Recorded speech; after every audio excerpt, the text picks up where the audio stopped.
Hey everybody, let's make it happen. Whew, alrighty, so it's been a long day. My niece was here today, and she stood over for the long weekend, or actually yesterday she stood over for the long weekend, and we were talking about school because she's selling candies for her school, and we were talking about I was reminiscing on how that was for me as a kid and how that hasn't really changed because she's going through the same things. These schools, they give you the candies, and then along with it, they give you the little booklet of all the things you could win with a certain amount of sales, whether it's bars of chocolate or the amount of money which you raise or whatever. And they would give you this little booklet with all the prizes. And the prizes, man, they had a range. The prizes could be as little as a smiley face pencil, and then as big as like a home entertainment system, stocked with with everything, with all the goods, with audio and a TV and furniture and all crazy. The prizes were outrageous. But along with it came like the requirement to sell like millions, like to get the big prizes, the good stuff. Because as a kid, and when you're 8, 9, 10 years old, you would look through these things and you'd be like, oh my god, I want this. They would have the latest video game system, TVs, stereos, all sorts of stuff. And you'd be like, oh man, I want this. I gotta have this. And you would look at the requirement for winning it, and it'd be like you have to sell 1.5 million chocolates. And it's like, do they even have that much in the factory? Like, you would have to sell like the factory to get that stuff. And but I mean, realistically, you might, like, if you had a good year, you would sell a couple hundred, and even that wouldn't get you a lot. You would have to make that tough decision as a kid, whether to get the one decent prize or get a bunch of little crappy ones. Like, you could get maybe like a cool pencil case, or maybe even a book bag, but not a good one, just a plain one, no name, one color type of thing, and that would be your big prize. Or you could get, 5 pencils and a bunch of erasers and maybe some crayons and a coloring book and little stickers or a little bracelet all together. And that's such a crushing thing for a kid, because you tease them with these big extravagant gifts, and then you make it unrealistic for them to actually attain such gifts. And something that came up is that I remember this also happens with places like Chuck E. Cheese, or other sort of arcades and places like that, or in Six Flags, where they have the ticket system, where you would play a game and you would get these little tickets, and then you could exchange them for prizes. It's their crazy incentive to get you to spend a lot of money on the games. But you would go up to this ticket counter, and in the booth, like in the booth in front, it'd be like a glass booth where the countertop was, and behind it would be the cashier or whatever. But inside this booth would be all the small stuff, and in these little baskets. And you could get things like little soldiers, the little green soldiers, or those styrofoam airplanes that came in 2 pieces that never flew.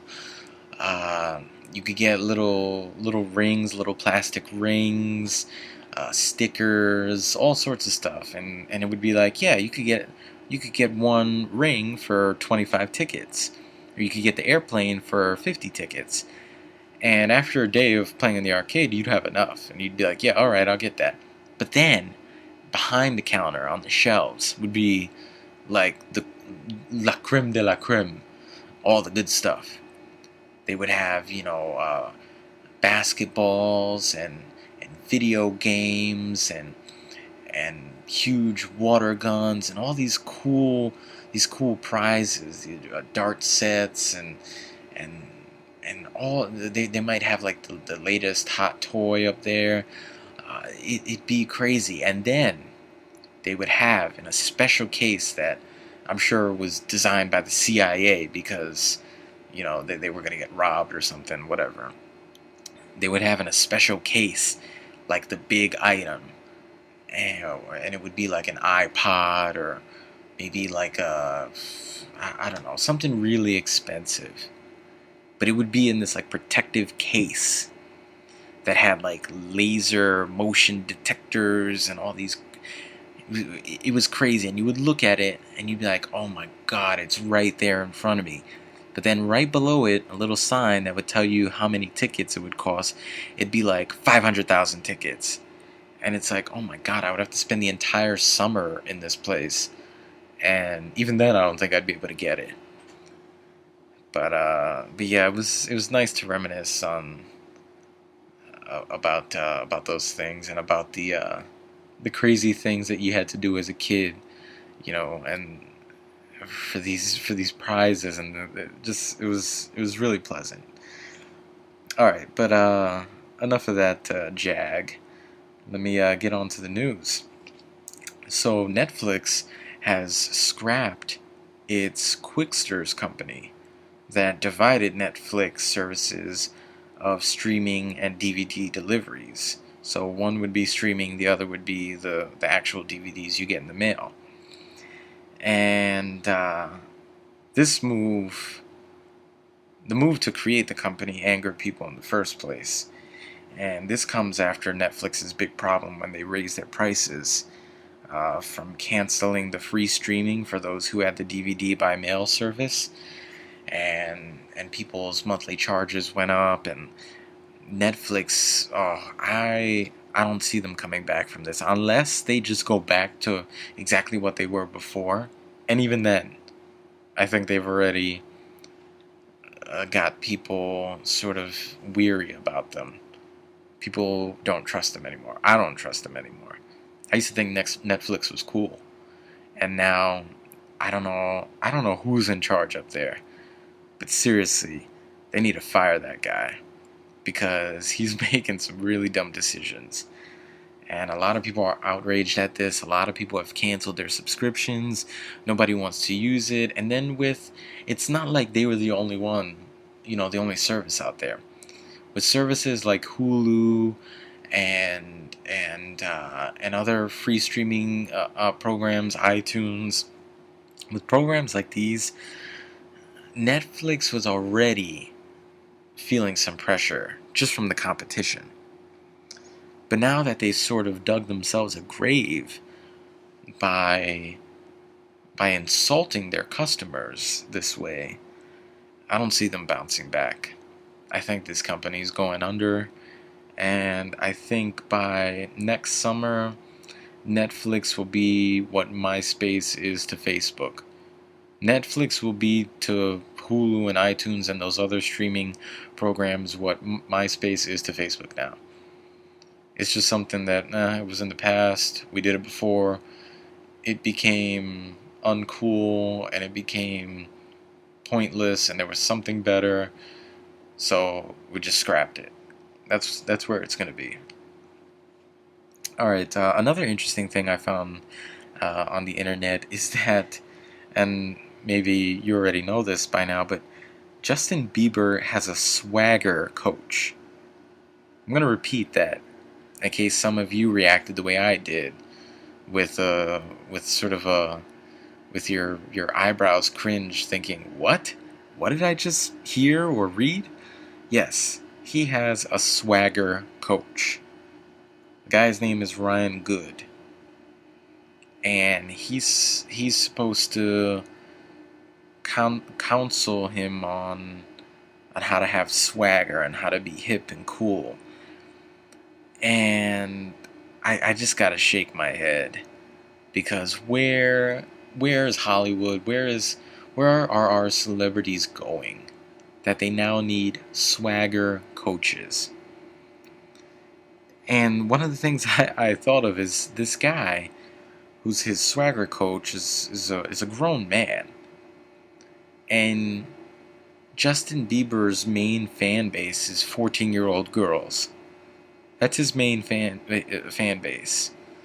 Now, you can tell me, oh, I know my friends, they're in their 20s, they love him, or my mom loves his music. His bread and butter is the, 12 to 16-year-old girl. That's his fan base right there. So this swagger coach is giving him all the moves and all the right things to attract that crowd. So what does that say about this guy? Is he like some pedophile who really knows what the young 14-year-old girls dig? I think I think it's ridiculous in so many different ways. That one, he needs a swagger coach, and it's not like he picked this guy up or hired him before he got famous. Bieber was already famous before he employed this man. So it's not like he needed him. So it's just ridiculous. I guess nowadays you can slap any sort of badge or whatever on yourself and say that you can do this. If this guy can be a swagger coach, I could be an eating coach and coach you on how to eat or how to breathe or some ridiculousness. It's like these guys that try and teach other guys how to pick up girls. Look, you either want to have the ability to do something and you work towards it, or you don't. Okay, all these, leave the coaches for sports and for other technical things. Leave them as teachers in schools. But when it comes to stuff like swagger, I don't think you need a coach for that. Either you have it or you don't. And you don't need it. He didn't need it. A person doesn't need that. It's just a way to spend all the money he has, I guess. I guess he just has so much money. He's like, I'll get myself a swagger coach. Oh well. Alright, so turns out that supplements might not be as good for you as you thought. They actually might be harmful. And by supplements, I mean things like multivitamins or single vitamins, things like that. Researchers from the University of Minnesota showed that those who took supplements regularly had a 2.4% increased risk of dying within I think 19 or 20 year period. That's kind of a scary thought. Things like multivitamins, vitamin B6, folic acid, iron, magnesium, zinc, and copper were just some of the supplements they tested. And they say that too much may be toxic, resulting in negative effects such as various diseases. And it kind of makes sense. My dad is crazy. He takes like 1,000 milligrams of vitamin C every day. That is 10 times the recommended amount that your body needs for a single day. Or at least that's what I think it is. And it's just a giant waste. Most of it you just pee out. Most of it just goes in and then right back out. Then your body absorbs what it needs, and then if your body absorbs any extra, it's dangerous. It's toxic. It's too much. That's like having too much of anything is not good. You start having, too much broccoli, if that's all you eat, I'm sure that's not good. Too much. It's about balance. This country is so crazy. It's one or the other. You're either going to be totally unhealthy or you're going to be just a health nut. When a big part of it is just genetics. You're either going to live to be 85 and healthy or not. And that's part of it. Part of it is also how you treat your body. And going to any one extreme is not good. That dude, that uh, that what's his name?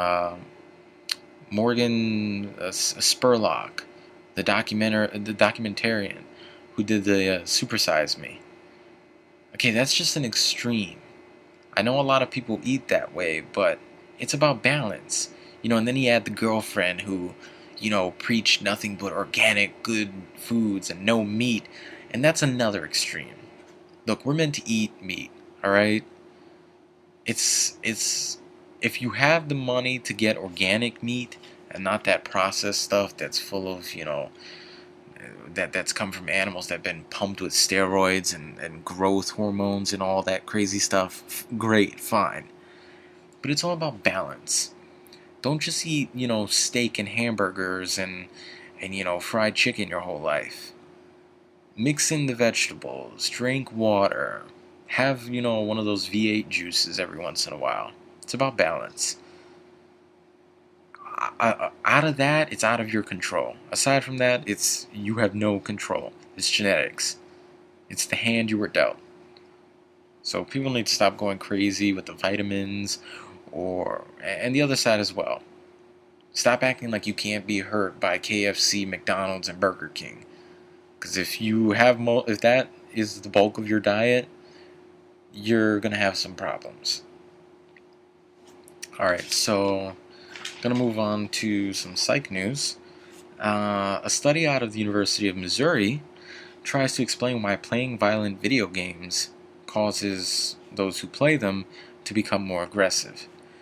This is a widely, quote-unquote, known fact.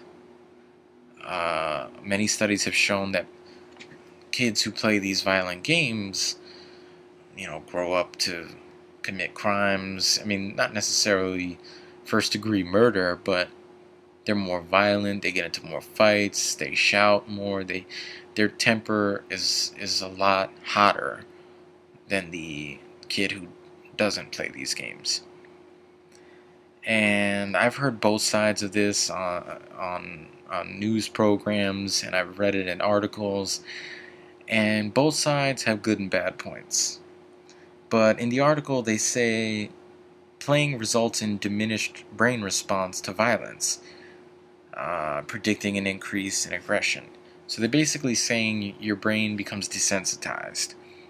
Like, you see it so much that it sort of just becomes I don't want to say a normal thing, but it sort of doesn't have that wow effect, that, oh my god, this is really horrible effect that it would if you didn't see it as often, according to the article.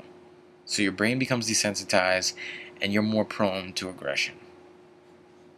Some of the games they tested were Call of Duty, Killzone, Grand Theft Auto, and Grand Theft Auto, I have to say, is just ridiculous.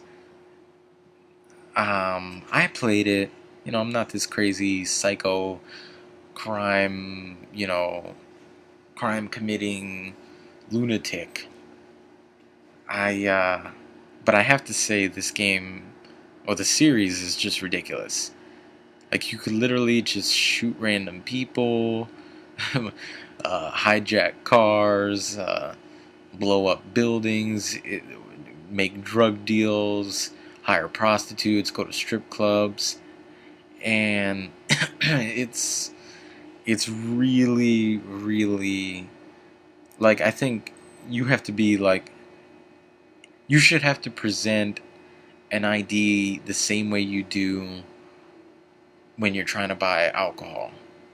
And I know they have the 17 and over rating and all that, but it should be 21. Because I think the real problem is that kids who are 10, 11, 12, 13, 14 get their hands on these games. That's where the problem happens. Because you have these developing kids whose brains get easily molded by this. Now, they don't consciously think, well, this guy's, hacking away at this other guy with a chainsaw, so I could do it too. That's not what's going through their minds. But the truth is that their minds are moldable and malleable, and seeing these things really does desensitize them, so that other acts of aggression sort of seem routine because they see it so often. So I see the sense that they're making. However, if you got a guy who's in his 20s or 30s who might be playing these games, and if he's in his 30s and he's still playing video games on a even semi-frequent basis, I think he's got other problems. But for the sake of this article, let's just say you've got guys in their 20s or 30s who are playing these games. If they're gonna commit a crime, I don't think the video game correlated directly to the committing of that crime. He was going to commit that crime anyway. He was going to be aggressive anyway. He was aggressive already because he was fully developed. So he was going to do that anyway. No video games told him, oh, well, alright, I'm going to go out there and kill a few people. Or beat up this guy and steal his car. And I don't think the fully developed adult brain is as easily desensitized by something like this as a young kid or an adolescent. That's just my opinion. But yeah, I'm gonna wrap it up there. And all right, so this day in history, on October 11th, 1975, Bill Clinton married Hillary Rodham, and the drama began. the drama series, the drama show began. And, well, I mean, you know the story, there's Monica Lewinsky and all that, and the problems they've had with their marriage. It's been in the news for years now. But yeah, just something to think about. All right, next is the song, and I thought I'd kick off the week. Kick it off the right way, you know. Took a long break from the show. One, to mourn the loss of the Yankees, and which, by the way, I didn't do a sports segment this time. I wanted to cut the show short, but in fact, I'm gonna talk really quickly about this. The Yankees lost Game 5 of the division series against the Tigers, and it was pretty crushing. But I have to say, they weren't even supposed to be in the playoffs. Everyone predicted that the Red Sox and the Rays were gonna beat them, but they made it, and they gave the Tigers a run for their money. I was worried the whole time because I didn't think their starting pitching was strong enough at all. And even though Nova had a pretty good season, a 3.7 ERA isn't exactly the stuff of an ace. But we'll see what they do in the offseason. I'll keep you updated with all the moves, not just of the Yankees, but of other teams, trades and signings and all sorts of other things. I also want to talk really quickly about the Giants. The Giants are going to have to get their act together because they've had a lot of good. Previous to this week's game, they had two great comebacks, but they're going to tire themselves out, and they're not going to be able to come back in games week after week. It's not going to happen. And that showed this week against the Seahawks, which are not really that strong. They're not a strong team. They're not. The Giants should have won this game, but the penalties really hurt them. They're not very sound. They're not very crisp. They made way too many penalties. They missed way too many catches that they should have made. They should have made them. They were easy catches. And they tried to make a fourth quarter comeback, but it didn't happen. Because you just can't do it every week. You just can't. No matter how tough your team is, no team has the energy or the will to do that every single week. It drains you. And it wasn't going to happen.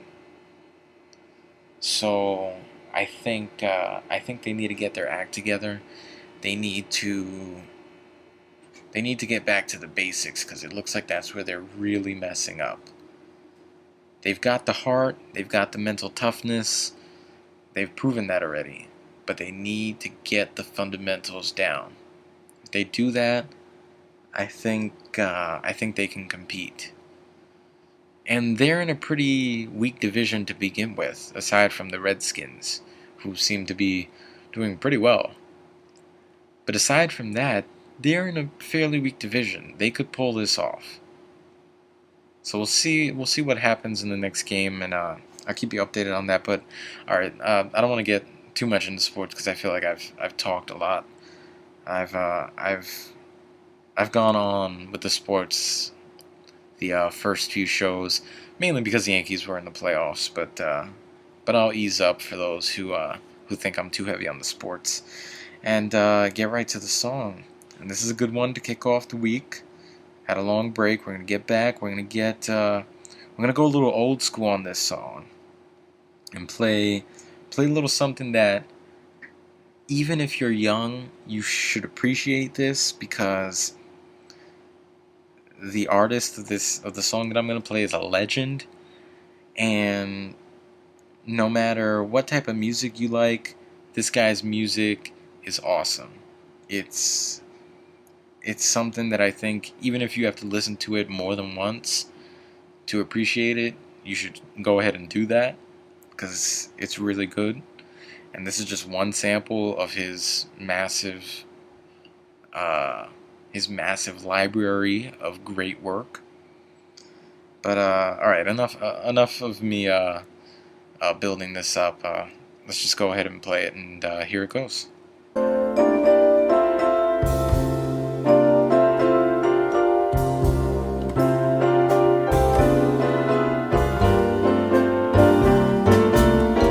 Unforgettable, that's what you are. Unforgettable, though near or far.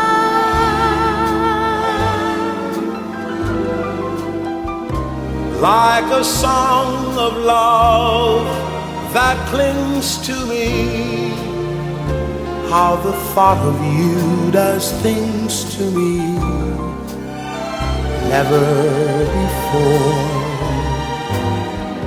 has someone been more unforgettable in every way,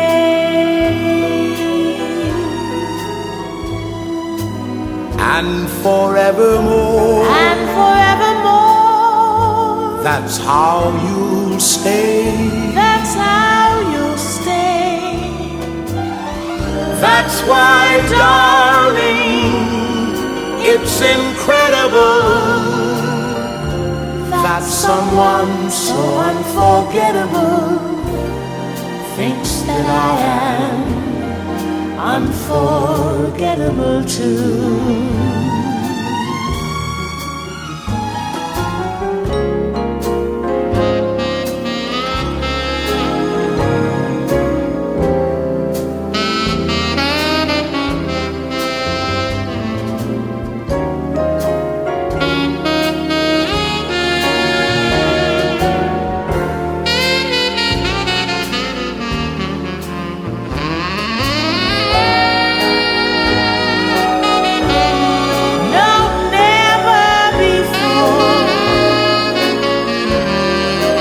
Someone been more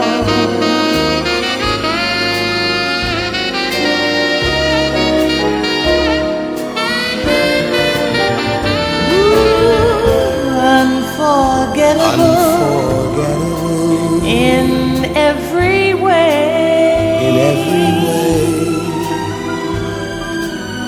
and forevermore. That's how you'll stay. That's how you'll stay.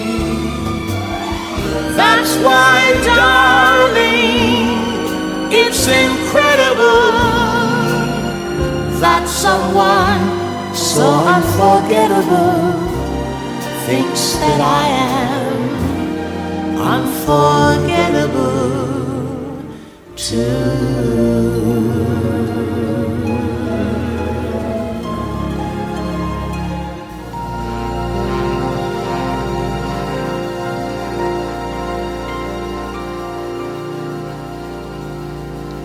Alright, as many of you have guessed it, that was Frank Sinatra.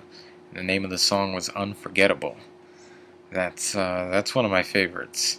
Frank Sinatra is one of my favorite artists to begin with, but that particular song is a good one. It's a very good one. So that's gonna wrap it up for today's show. I thank you for sticking with the show and telling people you know. Tell everyone you know. Get the show out there. I think, while every radio show host has selfish intentions, and I'm no different, I think I really just wanna get some stuff out there to people. Our lives are so bombarded by so many things that sometimes you just need to take a second from the hustle and the fast-paced rhythm of things, that you just need to relax. And I hope that this show can provide that. I hope that this show can make you think, and I hope that if it does, you turn other people on to it. You let them know, hey, look, I'm listening to this. It's pretty interesting. Let everyone know. You can follow the show on Facebook at Behind the Voice. Check out the Facebook page. You can follow me on Twitter at Behind the Voice 5. That's Behind the Voice and then the number 5. And you can check it out right now on YouTube. Subscribe to my channel at Behind the Voice 5. That's where all the shows are right now. However, I've uploaded the show as a podcast. What you have to do is go to the iTunes store and search Behind the Voice, and the category should be news and politics. Right now, I'm sort of getting all the technical aspects worked out. The first show is on there, and if there's anyone out there who has any experience working with podcasts, because I'm trying to do this all on my own, but if you have any experience, if you have any tips, if you can give me even a step-by-step walkthrough of how to get this thing running smoothly, let me know. Drop me an email. You can reach me at nyyfan555@hotmail.com. But you can subscribe to the podcast now. The first episode, which if you've heard it, it's just a repeat, but for those who haven't heard it, subscribe to the podcast. The first episode is up. I'm still working on getting each episode up there and getting things up to date. And by the end of the week, I should have all that sorted out. So that's another place you can check out the show. And once again, thank you very much for tuning in. Thank you for telling everyone you know about it. And so long.